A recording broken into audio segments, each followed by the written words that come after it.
అందరికీ నమస్కారం. ఈరోజు చూస్తున్నారు ఛానల్లో వర్కింగ్ ఆన్ ఎంప్లాయీ టేబుల్. ఒక ఎంప్లాయీ వర్క్ చేస్తే అతని శాలరీ ఏ విధంగా వస్తుందనేది ఎక్సెల్లో చూస్తాం. సో ఎక్సెల్ ఓపెన్ చేసుకొని ఎంప్లాయీకి సంబంధించినటువంటి ఎంప్లాయీ నెంబర్ కావచ్చు, ఎంప్లాయీ నేమ్ కావచ్చు, వాళ్ళ శాలరీ కావచ్చు, టోటల్ వర్కింగ్ డేస్ ఎన్ని రోజులు ఉన్నాయి, సో ప్రజెంట్ అతను ఎన్ని రోజులు వర్క్ చేశాడు, పర్ డే శాలరీ ఎంత, నెట్ శాలరీ ఎంత, సో ఈ డీటెయిల్స్ నేను ఫిలప్ చేసుకున్నాను. ఈ డీటెయిల్స్ ఫిలప్ చేసుకున్న తర్వాత పర్ డే శాలరీ కావాలా అనుకుంటున్నాను.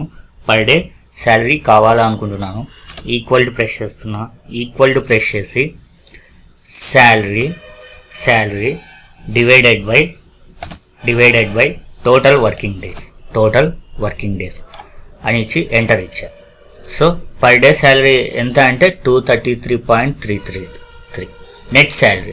నెట్ శాలరీ కావాలా అంటే ఏంటంటే equal to total present days into per day salary enter అని ఇస్తుంది. ఎంటర్ ఇచ్చిన తర్వాత షిఫ్ట్ పట్టుకొని రైట్ యారో ప్రెస్ చేసి నేను ఫ్రీ ఫామ్ సెలెక్ట్ చేసి డబుల్ క్లిక్ ప్రెస్ చేస్తాను. ఇది ఎంప్లాయీ టేబుల్కు సంబంధించి అతను వర్క్ చేస్తే ఎన్ని రోజులకు వర్క్ చేశాడు, అతని శాలరీ ఎంత, బేస్డ్ ఆన్ డిజైన్ చేసుకోవచ్చు ఎక్సెల్.